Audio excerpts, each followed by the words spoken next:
Halina't pag-usapan natin 'tong mga idol. Ang forward ng Los Angeles Lakers na si Jared Vanderbilt na hindi pa nakakapaglaro ngayong season dahil sa left heel bursitis,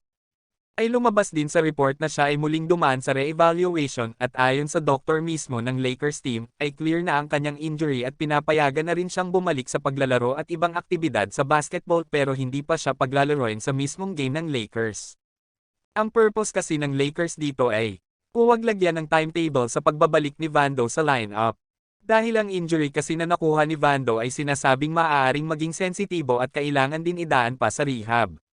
At gusto rin ng Lakers na maibalik yung dating laro niya at makasabay sa bagong chemistry kung saan ang huling naging laro niya pa sa Lakers ay noong October 7 at preseason. Sa pagbabalik ni Vando sa team ay inaasahan na talaga na mas lalakas pa ang depensa ng Lakers, bukod kasi kina Cam Reddish, Rui Hachimura, na nag-improve din ngayon season pagdating sa depensa, at si Taurean Prince na mga good defender ngayon ng team ay sasamahan pa ng isang all-around hustle, at energy na may Swiss Army knife defense ay talagang mahihirapan ang bawat team na makakatapat nila.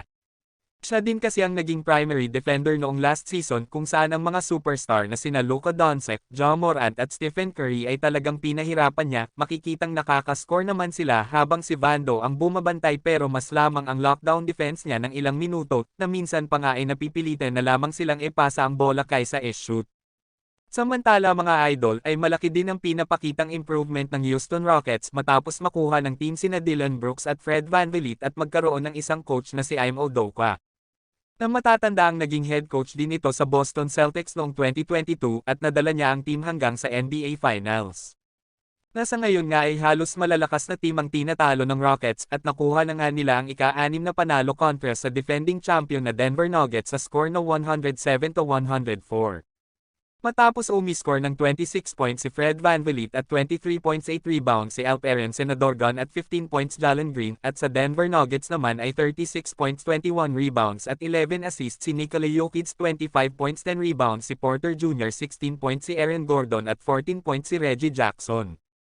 At hindi nga biro ang ginagawa ng Houston Rockets ngayon ng unti-unting pag-angat ng koponan, at ang team na ito ay may 6 winning streak mula sa Hornets at 2 panalo din sa Sacramento Kings, Los Angeles Lakers, New Orleans Pelicans at Denver Nuggets. At matapos din kumalat sa social media ang pagiging frustrated ni Kawhi Leonard sa kanyang team, ay naging rumors din na aalis nga ito ng Los Angeles Clippers, na simula kasi noong dumating si James Harden ay nag-struggle na talaga ang kanilang team na may record na rin ngayon ng 4 na talo since noong dumating si Harden at maglaro sa Clippers. At ang pinakamalapit din kasi na pwedeng mangyari at pwedeng mapuntahan ni Kawhi Leonard ay ang Golden State Warriors ngayon.